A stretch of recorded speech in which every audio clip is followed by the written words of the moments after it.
नमस्कार दोस्तों, हमारे YouTube चैनल शुभ वस्त्रों में आपका स्वागत है।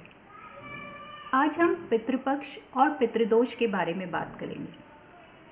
पितृ क्या होते हैं? पितृ हमारे वो पूर्वज हैं या वो एंसेस्टर्स हैं जो अब हमारे साथ इस दुनिया में नहीं रहे। हिंदू कैलेंडर के हिसाब से पितृपक्ष अश्विन मास के कृष्ण पक्ष में पड़ता है।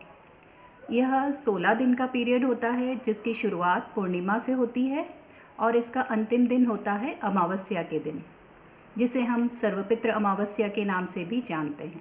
पितृपक्ष, जिसे हम श्राद्ध पक्ष या महालया पक्ष भी कहते हैं, 2020 में इसकी शुरुआत 2 सितंबर 2020 से हो रही है और इसकी अंतिम तिथि अमावस्या 17 सितंबर 2020 को।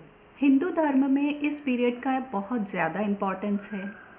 इस पीरियड में हम अपने पितरों को याद करते हैं, उन्हें श्रद्धांजलि देते हैं और उनके लिए श्राद्ध कर्म, पूजा, तर्पण आदि करते हैं।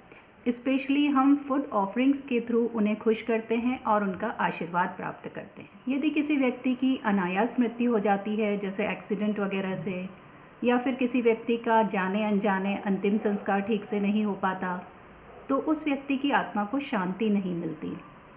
तो इस दौरान, पितृपक्ष के दौरान, उनके परिवारजन उनकी शांति के लिए प्रार्थना करते हैं, पूजा करते हैं और तर्पण आदि के द्वारा वो सारी प्रक्रिया करते हैं जिससे उनकी आत्मा को शांति मिले। ये तो हुई पितृपक्ष और पितरों के बारे में जानकारी। अब पितृदोष क्या होता है? कई बार जब आप हॉरोस्कोप दिखाने या कुंडली दिखाने जाते हैं तो कहा जाता है कि आपकी कुंडली में पितृदोष है। तो पितृदोष क्या है और ये कैसे होता है?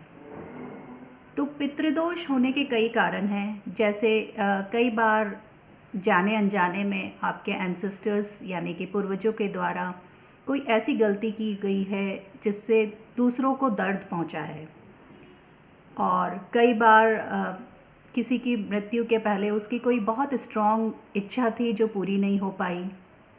और तीसरा एक और मुख्य कारण है कि किसी की अनायास मृत्यु हो गई, जो शॉर्ट एज में, स्मॉल एज में किसी की मृत्यु हो जाती है, तो वह भी पितृदोष का कारण बनती है। और ये पितृदोष आने वाली पीढ़ियों के हॉरोस्कोप में दिखते हैं। तो पितृदोष जब कुंडली में आता है तो आपकी कुंडली में की जो प्लैनेटरी पोजीशंस हैं, जैसे आपकी कुंडली के दूसरे, 5वें, 7वें और 9वें ग्रह में कुछ इम्बैलेंस हो जाता है, या फिर आपकी कुंडली के सैटर्न और राहु जो ग्रह हैं वो इम्बैलेंस क्रिएट कर देते हैं। कुंडली में जो पितृदोष होता है उसे ठीक करने के लिए कुछ छोटे छोटे उपाय होते हैं।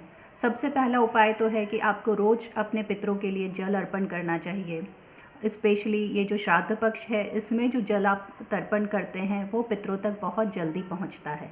तो इसलिए आप अपने पितरों को याद कीजिए, उनके लिए श्राद्ध कीजिए, और स्पेशली ये जो पितृपक्ष का टाइम है, इस टाइम पे जो श्राद्ध और तर्पण किए जाते हैं वह पितरों की आत्मा की शांति के लिए बहुत इम्पॉर्टेंट होते हैं, और इससे आपकी अपनी कुंडली में जो पितृदोष आ गया है वो धीरे धीरे हटता जाता है और आने वाली पीढ़ियों की कुंडली में पितृदोष नहीं रहता।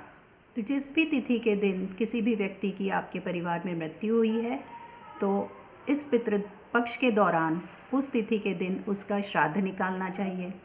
यदि किसी को तिथि का अंदाज़ा नहीं है या तिथि किस तिथि के दिन मृत्यु हुई थी ये पता नहीं है, तो आप अमावस्या के दिन श्राद्ध निकाल सकते हैं।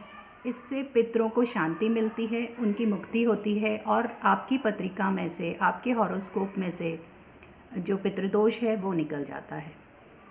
इसके साथ ही कुंडली में किस ग्रह में क्या प्रॉब्लम है उसके हिसाब से पितृदोष की और भी अलग अलग छोटी छोटी पूजा होती है, छोटी छोटी रेमेडीज़ होती है जिसे आप कर सकते हैं, और इस तरह आप अपने पितरों का आशीर्वाद पाते हैं और वो आपके जीवन में हमेशा मददगार रहते हैं। पितृदोष के कारण जो छोटी छोटी प्रॉब्लम्स आती है वो है, जैसे किसी के फाइनेंस में प्रॉब्लम आ रही है, किसी की शादी में प्रॉब्लम आ रही है, किसी को बिजनेस नहीं हो पा रहा है, हेल्थ इश्यूज़, इस तरह की जो कई सारी छोटी छोटी प्रॉब्लम्स है वो पितृदोष के कारण आती है। तो आप कुंडली में अपने ग्रहों की प्लेसमेंट के हिसाब से पितृदोष की क्या प्रॉब्लम है यह पता कर सकते हैं, और उसकी सिंपल और छोटी छोटी रेमेडीज़ होती है वह कर लीजिए, आप अपने पितरों से आशीर्वाद पा सकते हैं। अब यदि हम वास्तु के दृष्टिकोण से देखें तो घर में साउथ वेस्ट कॉर्नर में पितरों का स्थान होता है। हमने कई जगह देखा कि पितरों की फ़ोटो लोग पूजा स्थान में लगा लेते हैं या अपने मंदिर, जो घर में मंदिर होता है उसमें लगा लेते हैं। ऐसा करना ठीक नहीं है। पितरों के लिए साउथ वेस्ट का स्थान माना गया है। आपको पितरों की फ़ोटो वहीं लगानी चाहिए।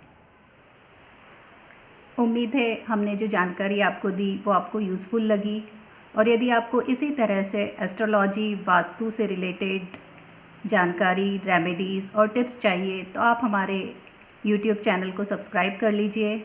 हम इन पर छोटे छोटे वीडियोस डालते रहते हैं। और आपको किसी भी तरह का कोई एस्ट्रोलॉजी और वास्तु से रिलेटेड कंसल्टेशन चाहिए तो आप नीचे दिए हुए फ़ोन नंबर्स पर हमसे कांटेक्ट कर सकते हैं। नमस्कार।